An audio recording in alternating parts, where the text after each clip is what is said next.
¿Cómo están? ¿Listos las cámaras? ¿Listos, Sergio? Bueno, entonces vamos a continuar con el último día de la escuela de verano. Entonces, pues ya estamos para las últimas pláticas de esta mañana. Y para comenzar tenemos al profesor Burgos, Juan Manuel Burgos, que él, por su acento, reconocerán que viene de Uruguay, no de Argentina, de Uruguay. Y entonces, pues nos da mucho gusto tener aquí a Juan Manuel. Él es cátedra CONACYT de aquí el departamento, pues sabe bastante de matemáticas. Él estudió con el profesor Berkowski allá en Cuernavaca. Sí. Entonces él se graduó con el profesor Berkowski, que pues casi todos lo conocemos. Y bueno, pues entonces ahorita, ¿qué tal? Entonces, pues adelante, ya no chequé el título de tu plática, ¿cuál era? No importa. Bueno, ahorita veremos. Muchísimas gracias, Carlos. Hola, Rui. Hola. Muchas gracias a Efraín, que nos va a filmar. Gracias a Gustavo por encargarse del auditorio. Y bueno, gracias a ustedes por estar viernes 10 de la mañana acá. ¿Les ha gustado la escuela? ¿Sí? ¿Han aprendido? Bien, yo preparé una charla para licenciatura. Me dijeron que había muchos chicos de licenciatura y que de hecho había venido mucha gente de otras carreras inclusive, ni siquiera solo de matemática. Así que bueno, preparé algo elemental, amplio, pero a mi entender muy divertido. O sea, realmente son cosas que a mí me apasionan, pero transmitir esa pasión a ustedes y que bueno, y que se vayan con algo, o sea, pensando cosas y motivados. Esa es la idea de la charla. Bien, es muy poco de cosas relacionadas a geometría, mecánica y dinámica. Son tres teorías que están ahí simbióticamente interactuando. Así que bueno, empecemos desde cero. Ecuación de Newton, ecuación de movimiento.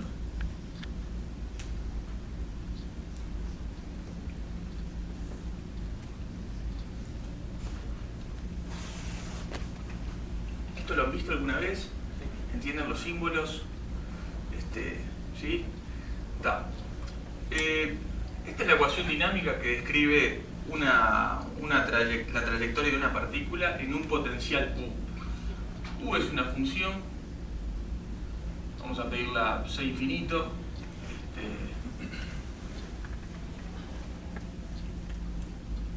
una función real de Rn. En principio estamos en un espacio de n dimensiones, es decir, tenemos n variables allí. Y lo primero es que tenemos una carga conservada, es decir, tenemos un principio de conservación que es la energía.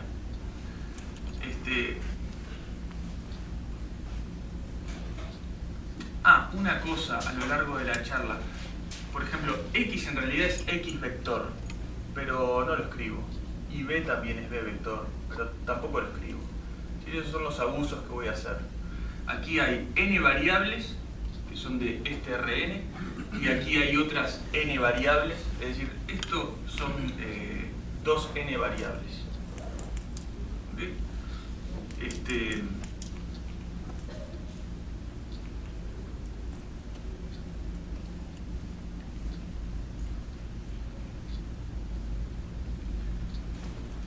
Bien, la primera observación es que esto se conserva, es decir,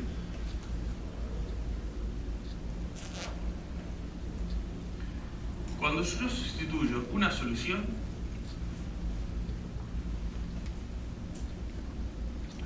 aquí, es decir, sea X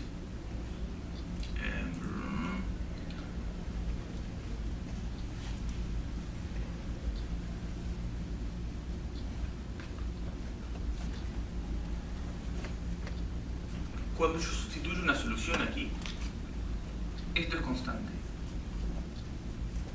Eso es lo que quiere decir que Eso es lo que quiere decir que la energía se conserva en las trayectorias, o sea, en las soluciones.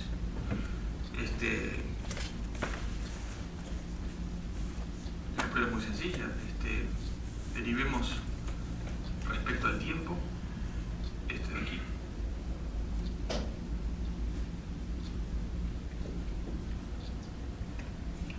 Es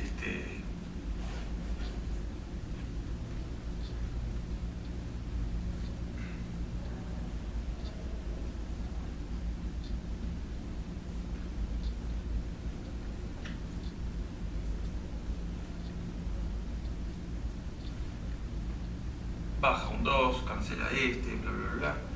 Nos queda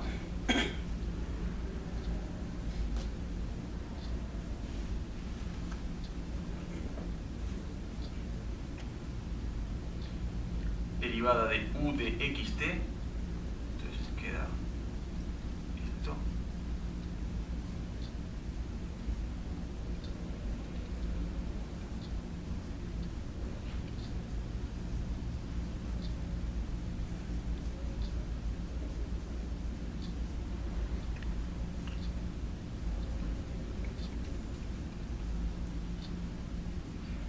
Y fíjense que esta es mi ecuación dinámica.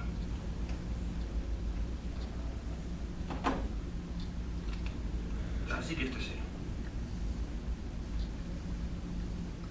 Esto va a tener sentido a lo largo de la charla hablar de trayectorias de energía E. Eso es.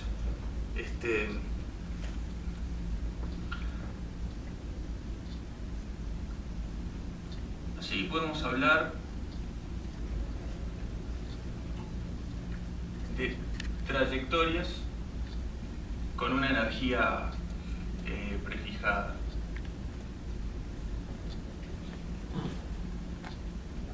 O sea, esto tiene sentido. Fíjense que si n es igual a 1, esto ya determina la dinámica, o sea, ya determina las soluciones. Por ejemplo, a ver, veamos unos ejemplos bebé, unos modelos de juguete, muy de juguete. Por ejemplo, ejemplo 1, oscilador armónico simple. A ver, en español no lleva H.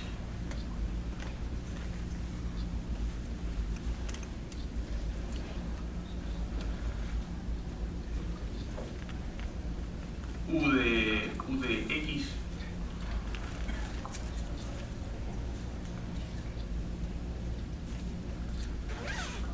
entonces básicamente si hacemos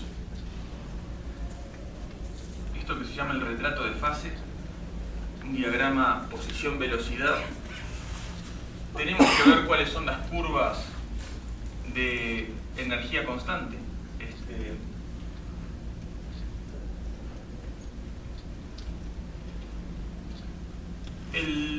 Este omega, no se preocupen, son parámetros, es una constante. Si lo quieren tomar igual a 1, está bien, no hay ningún problema. Lo interesante es que esto igual constante están todas soluciones así.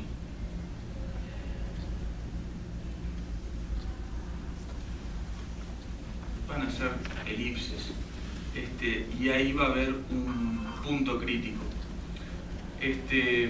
Es fácil ver cómo se va a mover. Es decir, si estamos aquí, por ejemplo, estamos en este nivel de energía, en este de aquí, y estamos en x igual a 0, bueno, tenemos velocidad positiva, entonces quiere decir que el x necesariamente tiene que crecer, así que estas están orientadas así. Y aquí está la dinámica del oscilador armónico simple. Es decir, olvídense de la velocidad, aquí les dice cómo se mueve en la posición, hace una cosa así. Es el sistema masa-resorte.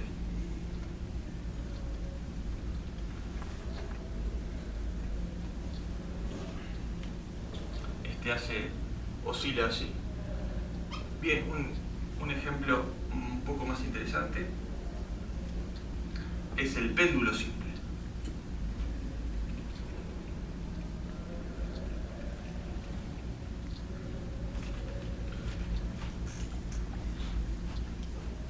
sea, el péndulo simple ahora es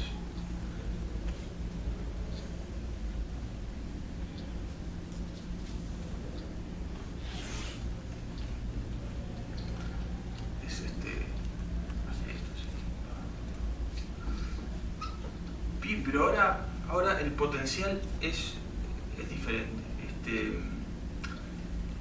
El potencial ahora, bueno, ¿qué tenemos? Tenemos ahí la gravedad, etcétera.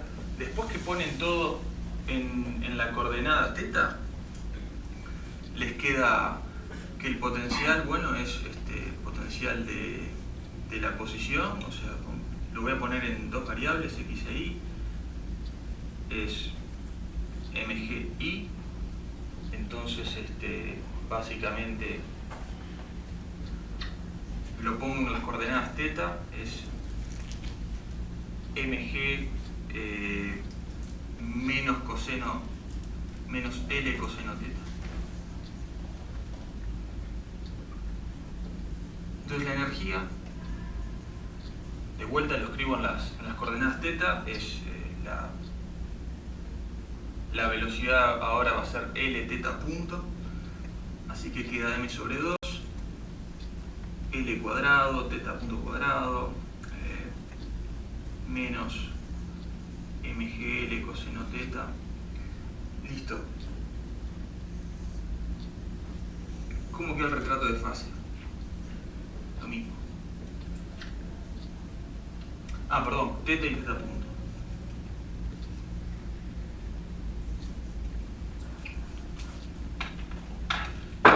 Tenemos una serie de puntos críticos ahí, 0, pi, 2pi, menos pi, menos 2pi, etc. Piensen que el problema tiene periodicidad 2pi, es decir, pero en las velocidades no. O sea, el retrato de fase en realidad es un cilindro, es un círculo por r. Lo que estoy haciendo es desenrollándolo. Lo interesante es cómo queda aquí. En el valor crítico de la energía,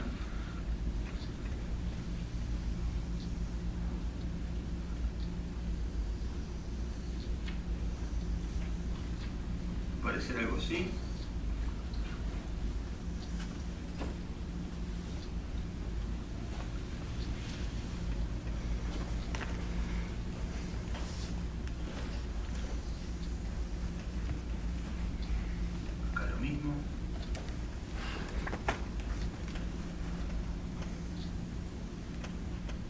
Estos son puntos sillas. No sé si he escuchado hablar de eso.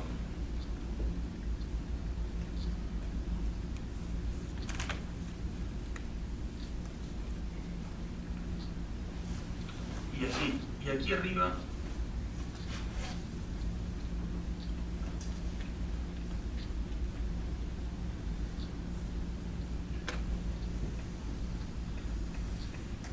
tenemos estas.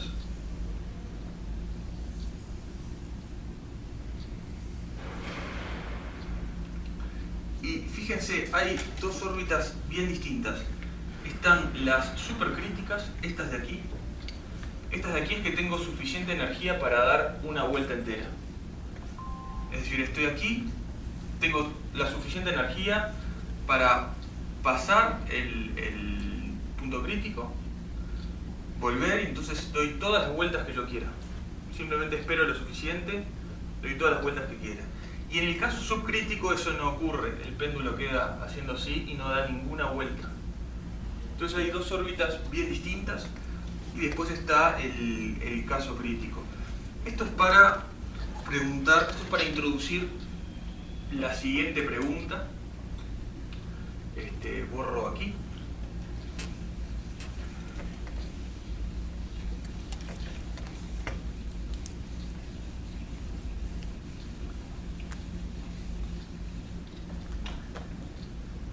Entonces, esta es la pregunta que nos gustaría contestar.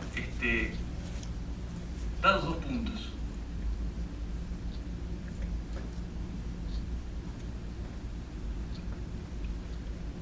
y un nivel de energía.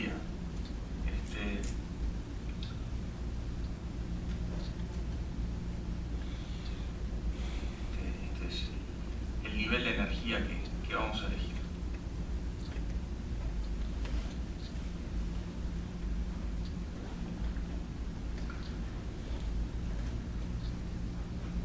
¿Existe trayectoria newtoniana?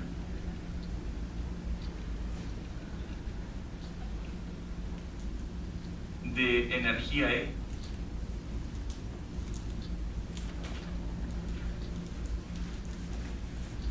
De X1 a X2. Esta es la pregunta que nos gustaría contestar. Es decir, yo tengo en mi espacio, en Rn, 2 puntos y tengo un potencial C infinito y fijo un nivel de energía. ¿Existe alguna trayectoria que me lleve de ese punto prefijado al final? Es un problema en general difícil porque si ustedes lo piensan solo en términos de ecuaciones diferenciales, difícilmente tengan una solución. Es decir, ustedes agarran la ecuación de Newton,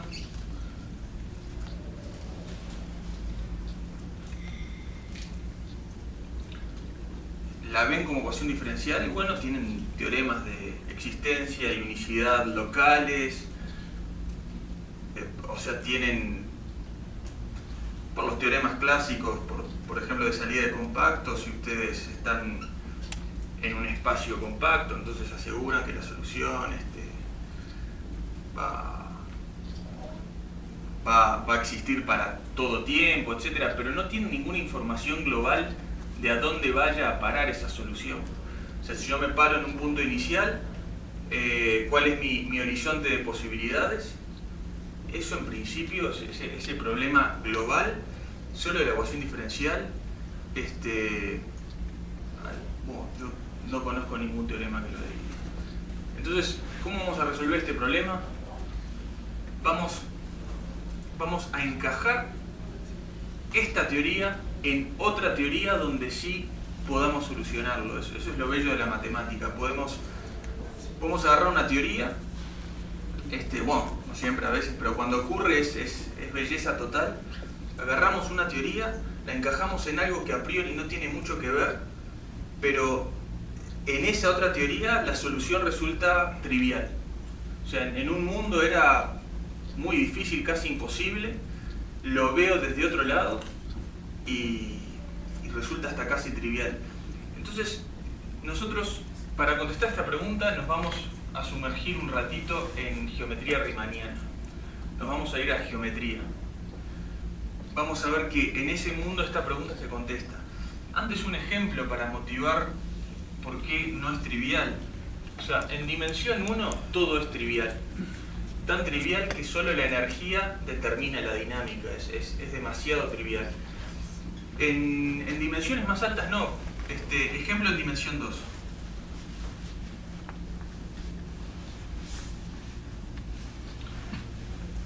Tomemos de vuelta un potencial así.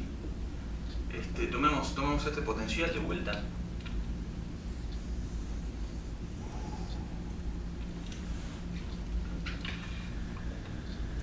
Y bueno, recuerden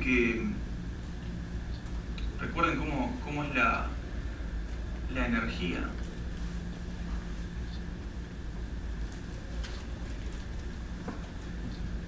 Esto es siempre positivo. Así que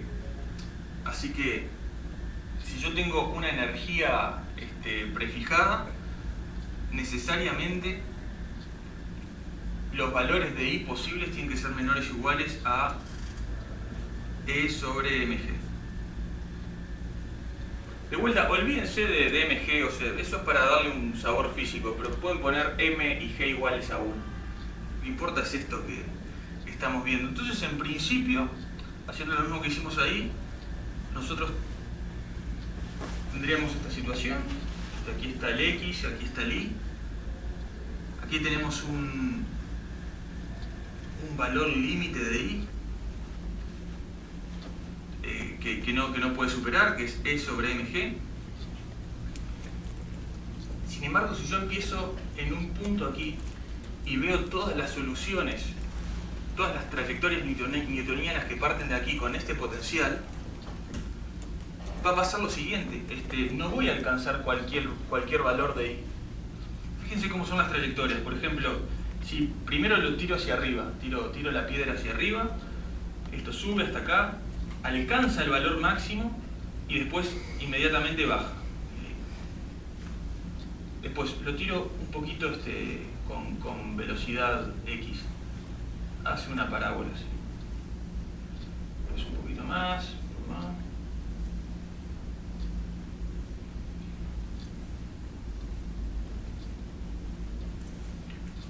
Bien, ¿qué ocurre? Aquí tenemos una envolvente. Este ejercicio calcula la envolvente.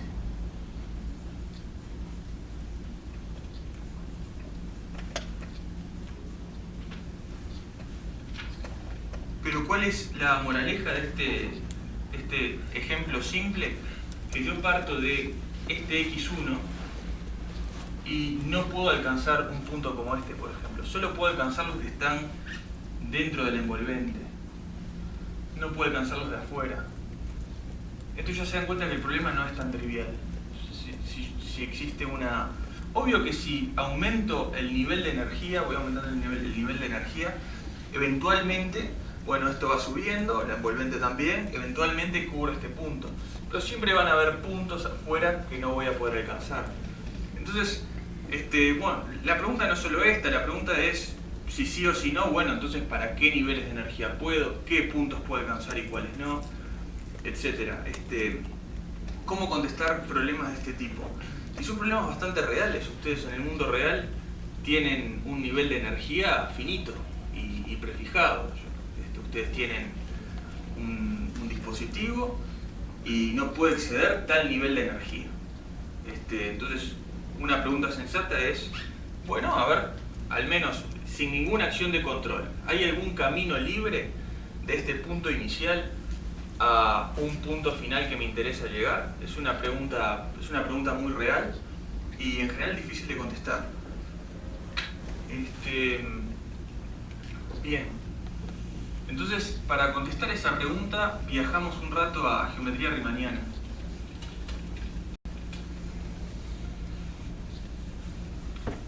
De vuelta, algo que no dije, es una charla de 50 minutos, entonces no voy a dar definiciones precisas.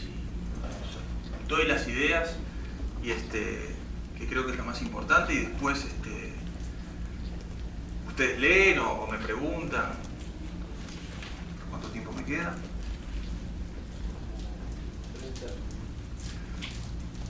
Entonces, un poquito de geometría riemanniana.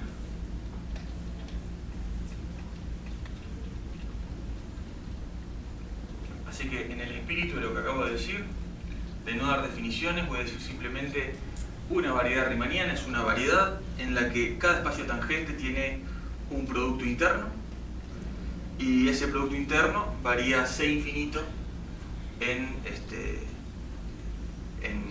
la variedad C infinito también. ¿Qué quiere decir en términos concretos? Que es una variedad en la que yo puedo medir infinitesimalmente distancias y ángulos. Eso es lo que puedo hacer. Y en particular tiene, o sea, dada una curva,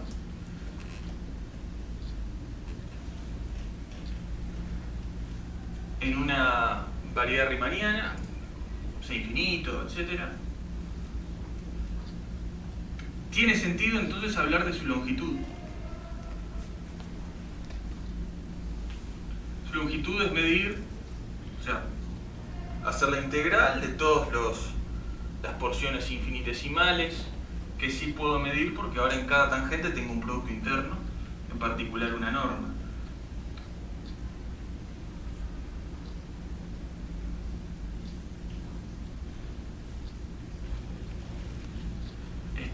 Solo por única vez escribo, esta norma es la que corresponde al punto gamma tau. Pero después siempre voy a hacer el abuso de notación de ni escribirlo. Bien, en particular podemos calcular esa longitud y entonces tenemos también algo que se llama el parámetro natural. Es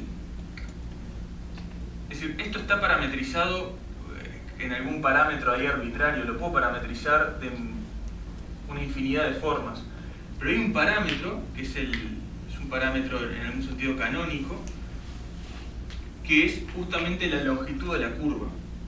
Es decir, el parámetro natural S correspondiente al t es la longitud de la curva a tiempo t.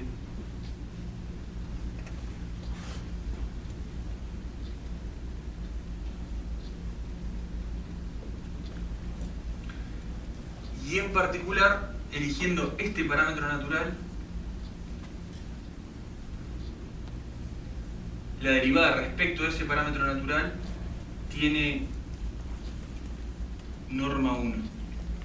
Así que es bastante cómodo. Es un parámetro en el cual la curva, ahí la curva gamma, es un parámetro en el cual la curva siempre tiene velocidad 1.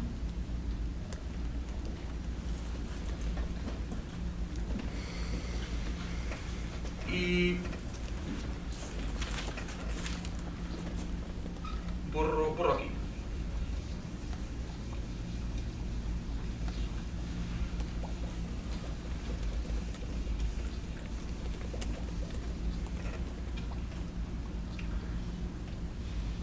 Entonces, vamos a definir el análogo a recta en una geometría así. Bueno, va a ser una curva que minimice localmente un par de puntos. O sea, una curva que minimice la distancia entre dos puntos. Lo vamos a pedir algo más débil, o sea, que la minimice localmente. Vamos a ver después por qué necesitamos eso. Entonces, definición, gamma, una curva,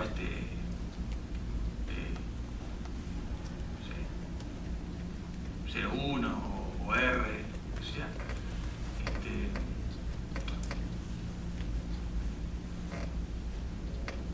es geodésica si es localmente minimizante.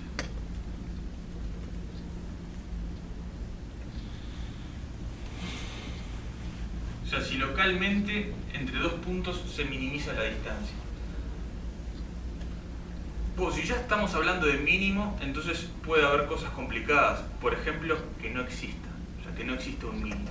O sea, los problemas de siempre. Puede haber un ínfimo, pero que ese ínfimo no sea realizable. O sea, puede haber un ínfimo, pero eso no se realiza en un mínimo. Un ejemplo muy sencillo es una geodésica en el plano, que es una recta entre este punto y este punto. Si yo justo quito un punto ahí, entonces ya no va a existir geodésica. Así que una condición necesaria para que exista geodésica es que exista al menos completitud topológica. Que yo no puedo hacer este tipo de juegos.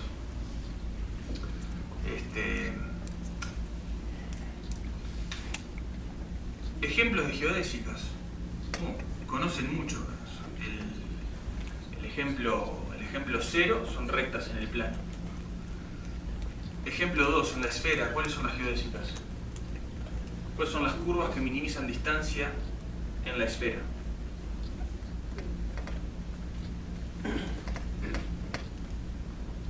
Los círculos máximos. En la esfera, si toman segmentos de un círculo máximo, esa va a ser una geodésica. Pero justo acá se ve por qué tengo que pedir que sea localmente minimizante, porque puedo tener varias geodésicas. Por ejemplo, puedo tener una geodésica totalmente válida, es que esta siga hasta aquí, dé una vuelta entera, vuelva y termine aquí. Eso va a ser otra geodésica. No va a ser minimizante, es decir, hay una más pequeña, pero es localmente minimizante, así que también es válido como geodésica. Son geodésicas también.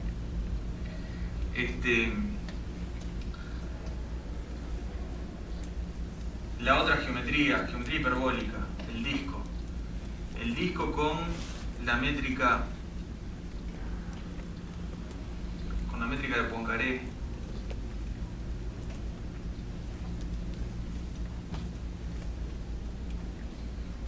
Las geodésicas aquí son bien interesantes, son también segmentos de círculo, tales que aquí en la frontera son perpendiculares. La frontera en el disco de Poincaré no está, la dibujo para dar una idea, pero es frontera ideal, no está. Es decir, estos segmentos, estos puntos aquí tampoco están. Entonces tenemos... Hay una anécdota que me parece muy interesante de Poincaré justamente, que dice que Australia es hiperbólico. Dice, bueno, si yo tengo Australia y los canguros quieren escapar de la costa, entonces, ¿cuál es la trayectoria mínima para escapar? O sea, ¿de qué manera escapan más rápido? Y bueno, van a seguir una geodésica. Pero, ¿qué es una geodésica en Australia? Bueno, es algo así también. No, o sea, no puede ser una recta. Es decir, aquí, ¿lo ven? O piénsenlo, es muy interesante. Son los típicos problemas para llevarse al bar y pensar. ¿Ah, sí? ¿De geometría hiperbólica? Ah, bien. Bueno, entonces, por ejemplo, problema, ¿cuál es el espacio de geodésicas en el disco hiperbólico? Quiero un espacio donde cada punto represente una geodésica aquí. Es bien interesante porque, como ustedes verán, cada geodésica está determinada por 2 puntos. O sea, yo elijo 2 puntos distintos en S1, en el círculo, y eso me determina una geodésica. Entonces el espacio es 2 puntos, o sea, espacio de, vamos a ponerle móduli de geodésicas.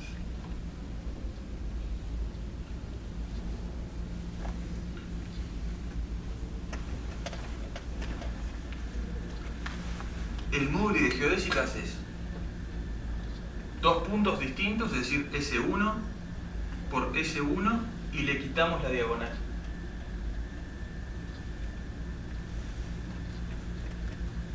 ¿Y ese qué espacio es? O sea, es un toro, S1 por S1 es un toro. O sea, hasta aquí, esto es un toro. Pero ahora le quitamos la diagonal. ¿Qué espacio queda?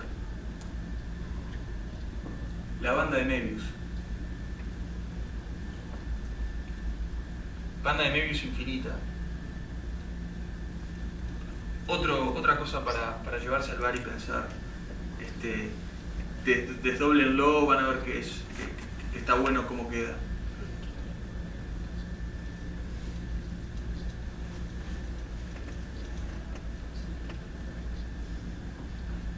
Conocen todos la banda de Möbius, ¿no? ¿Sí? Bien. Otro ejemplo de geodésicas que vamos a utilizar.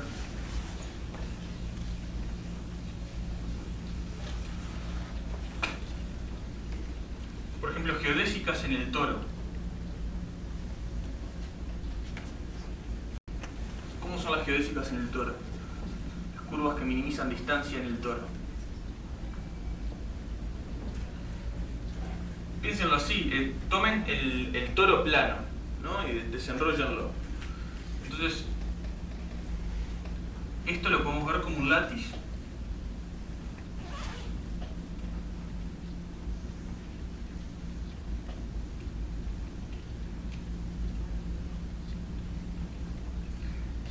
Esto es un látiz, ¿no? Es decir, ¿qué estoy queriendo decir con esto? Identificamos así y después identificamos así.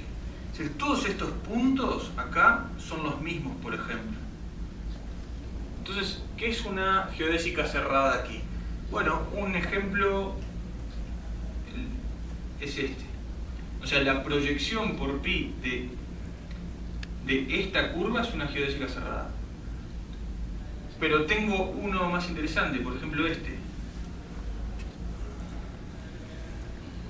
Esta es una geodésica cerrada, o sea, una periódica, una cerrada, que da una vuelta en un lado del toro y da 2 en la otra.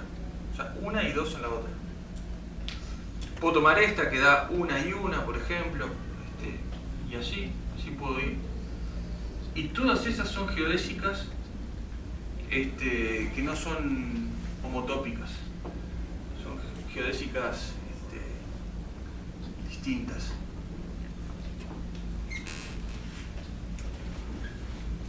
Bien. Entonces, definición. Vamos a decir, ¿cuánto queda? Vamos a decir que una variedad riemanniana M con su métrica G es geodésicamente completa en un punto P si para todo vector del tangente en P existe una geodésica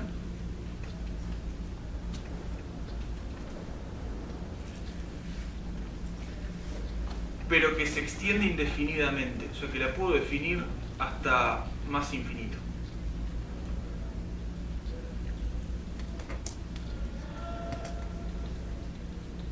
Que comienza en P y que tiene velocidad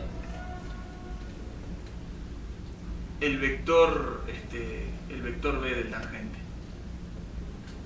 ¿Se entiende lo que quiere decir? Yo tomo, es geodésicamente completo en P si para cualquier velocidad que yo ponga aquí hay una geodésica que la puedo extender indefinidamente. Creo que va a ser más fácil dibujar un ejemplo donde no pase. Por ejemplo, tomen el plano. Las geodésicas son las rectas. Pero ahora tomen solo una porción del plano, por ejemplo, quédense con un convexo. Fíjense que esta geodésica no la pueden extender indefinidamente, se salen del espacio. Y la geodésica, otra cosa que no dije, siempre están parametrizadas con el parámetro natural, por eso tiene sentido esto. O sea, el parámetro de longitud. Es decir, alguien puede decir, bueno, pero lo arreglo de forma muy fácil. Lo reparametrizo de forma tal que nunca llegue. No, elegimos el parámetro natural, el parámetro de longitud. Entonces ahí no hay manera de arreglar esta situación. Este espacio no es geodésicamente completo. Es decir, hay una geodésica que no la puedo extender indefinidamente. Eso es que sea geodésicamente completo en un punto P.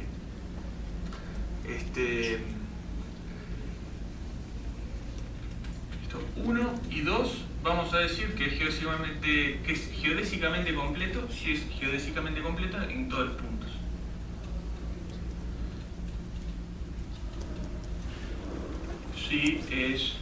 Si lo es para todo P en M.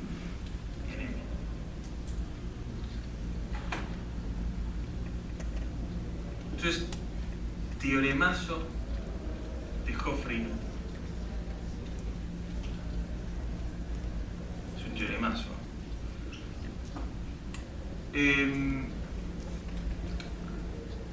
Es equivalente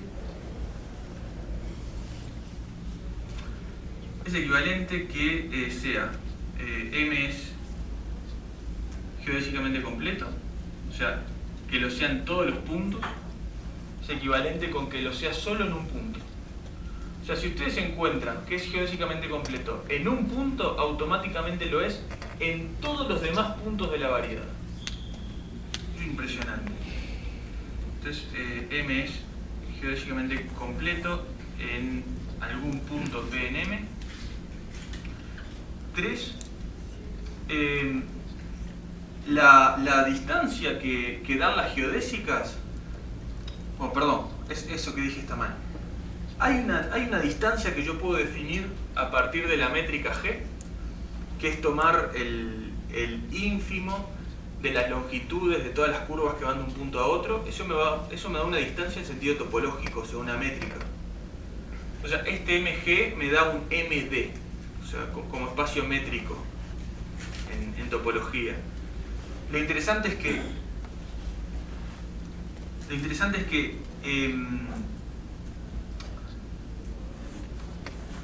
ese MD es completo topológicamente. Completo, perdón, como espacio métrico.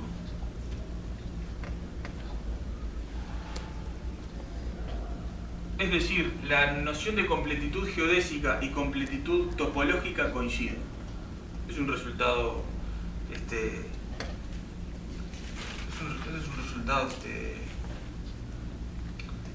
que está buenísimo. No nos gustaría tener dos nociones de completitud distintas, ¿no? Las dos coinciden, son la misma.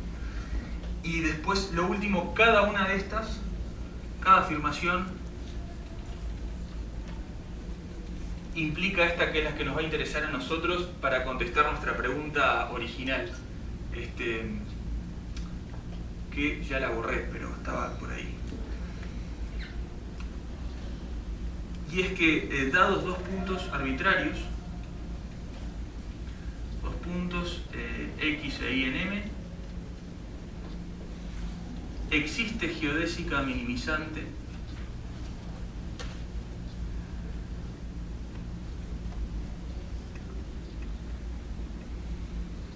de X a Y.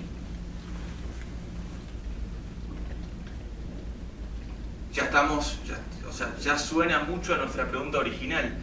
Quiere decir que si nuestra métrica, si nuestra variedad riemanniana es geodésicamente completa, entonces, dados dos puntos cualquiera, siempre existe una geodésica minimizante que los conecta. Así que yo puedo contestar a la pregunta original contestando a esta nueva pregunta. ¿Existe alguna geometría, existe alguna métrica riemanniana cuyas geodésicas sean las trayectorias newtonianas? Si yo contesto eso, resolví la pregunta. ¿Se entiende? O sea, logro codificar mi problema dinámico de mecánica de Newton en un problema puramente geométrico. Es decir, las trayectorias las quiero ver ahora como geodésicas, como esas rectas en ese nuevo espacio con esta métrica. Entonces, y esa pregunta la resuelve Jacobi. Pero ¿de qué sirve que sea una geodésica en una métrica si en tu métrica original no es geodésica? ¿Cómo, perdón? ¿De qué sirve que la trayectoria sea una geodésica en alguna métrica si tú estás en tu mundo real, tú tienes otra métrica, donde a lo mejor la trayectoria no es geodésica o no sé? Ah, pero ¿qué quiere decir la métrica del mundo real? No me quiero poner filosófico, pero me pasa que es interesante. Pues, ¿Qué quiere decir, por ejemplo, métrica del mundo real? Yo supongo que vivo en la esfera y ahí digo, es que las geodésicas son estos pedacitos de círculo. Y entonces tú me das otra trayectoria y yo trato de encajar una métrica donde esa trayectoria sea geodésica, pero como que no veo resolver mi problema original. No, a ver, dos respuestas a eso. Primero que nosotros estamos pensando en términos puramente matemáticos, es decir, nosotros queremos, lo que yo decía, encajar una teoría en otra de forma tal que esa otra teoría nos responda a preguntas de mi teoría original. Es decir, yo quiero responder un problema dinámico, pero para resolverlo lo tengo que, de alguna manera, encajarlo en un problema geométrico. Entonces tengo que encontrar una métrica, lo bizarra que sea, pero alguna métrica que me codifique la dinámica en geometría. Esa es una respuesta. Y otra respuesta es, bueno, siempre pensamos que, este es de índole un poco más filosófico, pero no, no me gusta entrar por ahí, pero bueno, siempre pensamos que vivimos en un mundo euclidiano y al final no, es decir, ¿qué es lo que hace Einstein en relatividad general? Exactamente esto, pero en un entorno más complicado, es decir, él ahora tiene el espacio-tiempo, tiene espacio y tiempo, es decir, la variedad ya no es riemanniana, es una variedad lorentziana, o sea, hay un tiempo allí, y él piensa exactamente lo mismo. Yo quiero codificar las trayectorias, la dinámica que yo veo en las partículas, como geodésicas de alguna métrica. Entonces él agarra el tensor métrico y escribe las ecuaciones de campo en cuestiones de curvatura. Es decir, el espacio está lejos de ser, o sea, para Einstein, que explica la gravedad así, está lejos de ser euclidiano, Claro, por sí, ejemplo. claro. Entonces, por ejemplo, se podría decir, o sea, el espíritu de la idea en relatividad general es exactamente lo mismo que vamos a hacer aquí, pero bueno, más complicado. Pero el espíritu es lo mismo, codificar la dinámica en la geometría, es geometrizar la dinámica. Entonces, ¿qué es lo que...? No, ahora me tenés que ceder. Esta discusión duró como 15 minutos. Jacobi, ya me desconcentraste. ¿Qué iba a decir? Ah, sí, tomemos... a ver, las geodésicas. Las geodésicas de esta métrica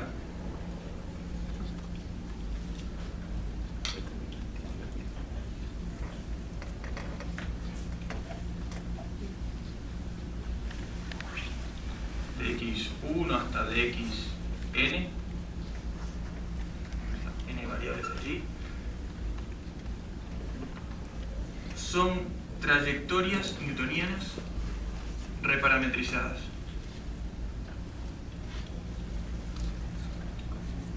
Es decir, no son exactamente las trayectorias.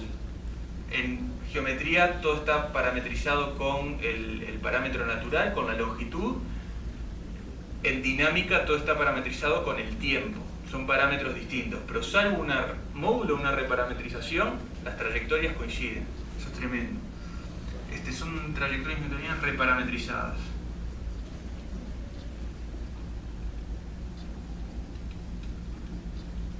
Pero podemos decir cuál es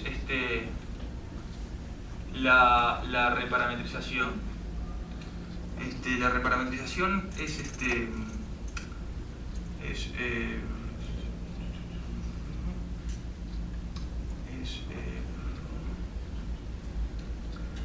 a ver, un segundo.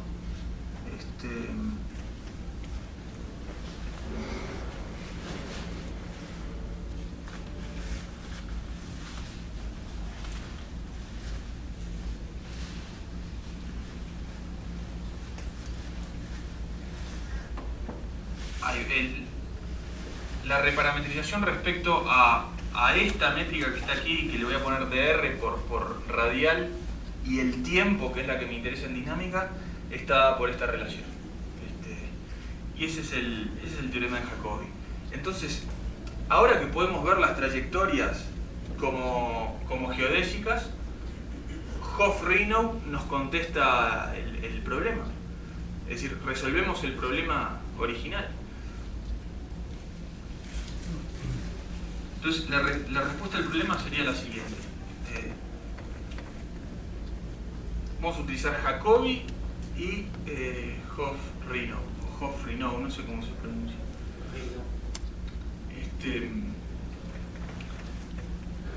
Bueno, respuesta a nuestra pregunta.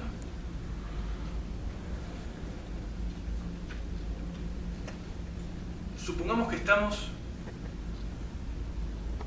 que tenemos energía suficiente.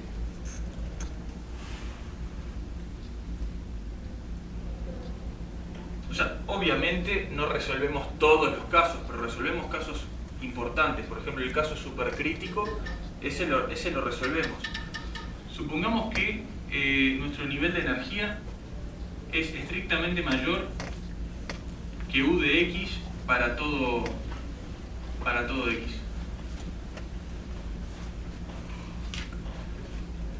Entonces, ¿qué quiere decir? Quiere decir que esta métrica está definida en todo Rn. Es decir, si E es mayor que U para todos los puntos, esto no se anula nunca. Es decir, no tengo singularidades en la métrica. Esto es positivo siempre. Es decir, esta es una métrica conformemente equivalente a esta en todo Rn. En particular, las geodésicas se extienden todas indefinidamente en cualquier punto que yo empiece. Es decir, el espacio es geodésicamente completo.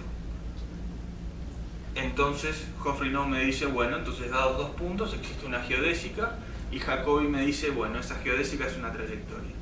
Así que en el caso supercrítico, dados dos puntos,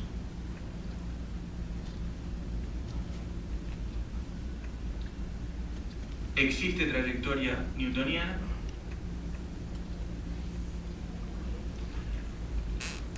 de x a y. Es interesante porque, por ejemplo, nosotros vimos el caso del péndulo simple, pero el péndulo doble ya no lo pueden imaginar.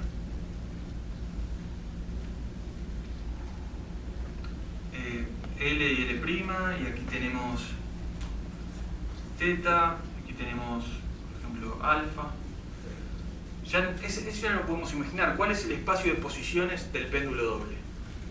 Bueno, es un círculo por un círculo, es un toro. Pero si le agregamos las velocidades, queda el fibrado tangente del toro. Ya es un espacio de 4 dimensiones, listo, ya no lo podemos ver.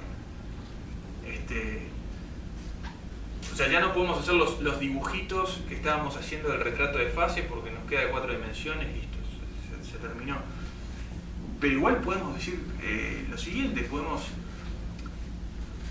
responder la pregunta, bueno, ¿existe alguna órbita periódica de forma que el primer brazo dé 7 vueltas y el segundo dé 1.000.000 y ese sea un movimiento periódico?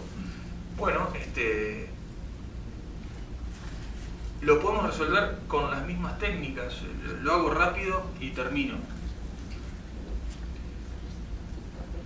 Con 1 hora más explicaba todo lo que había preparado, pero creo que nunca voy a poder calcular bien el tiempo de una charla. Problema de geodésicas. Que es más grave, creo, es un problema de...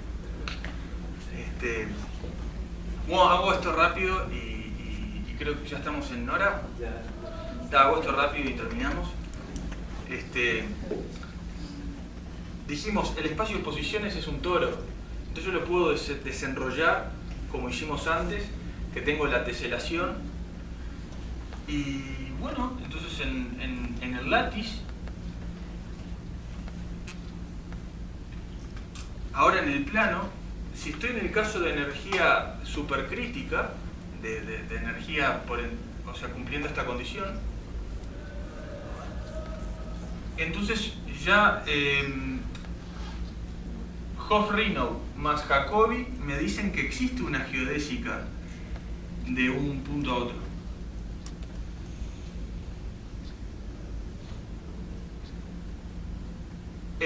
¿Cuál es el problema que podría surgir? Bueno, que no sea periódica, es decir, que esto arranca con velocidad así y esto, por ejemplo, venga y termine con velocidad así.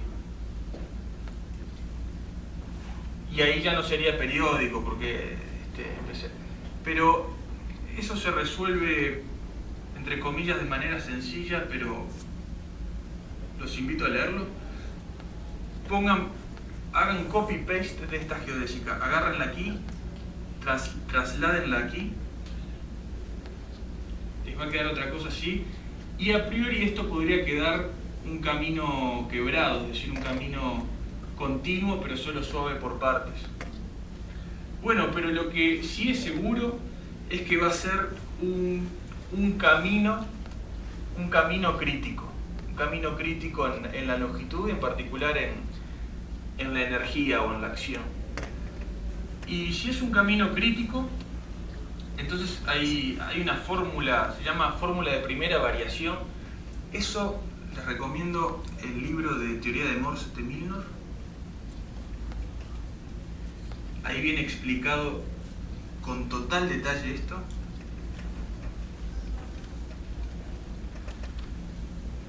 Y dice, bueno, pero entonces si tengo un camino crítico de aquí a aquí y es un mínimo, necesariamente es una geodésica. Y estos cruces quebrados no pueden ocurrir. Así que quiere decir que esto termina en la pendiente en la que comenzó y entonces tenemos un movimiento periódico. Así que para cualquier m y n tenemos una órbita periódica en la que el primer brazo da m vueltas y el segundo da n vueltas. ¿Y eso cómo lo resolvimos? Bueno, lo resolvimos geometrizando la dinámica, es decir, viendo la dinámica en términos geométricos. Así que bueno, me faltó la mitad de la charla, pero espero que les haya gustado. Muchísimas gracias por escuchar.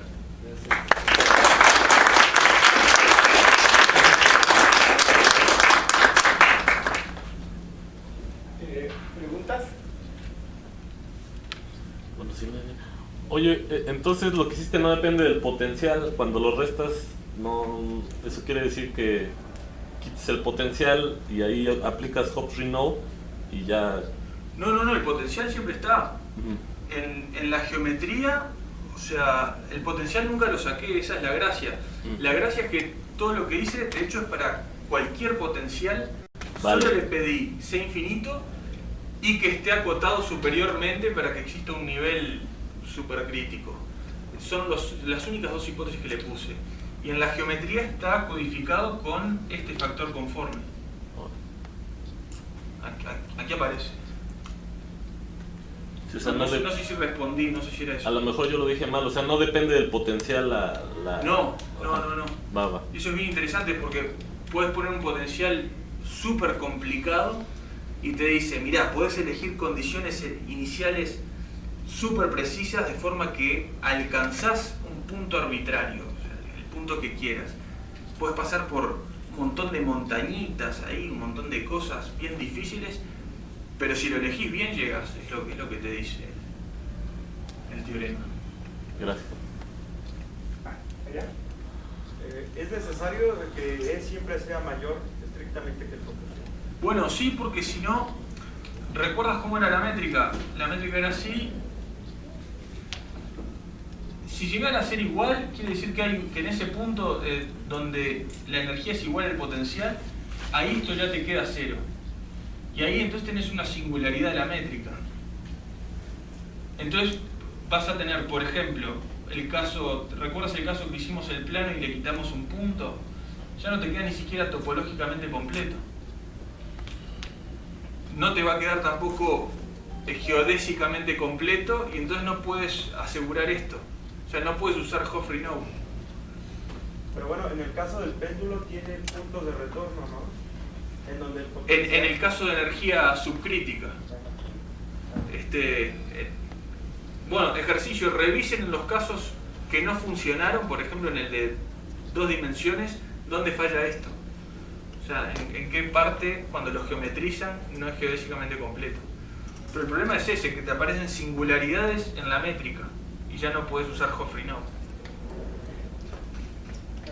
Agradecemos a Juan Manuel.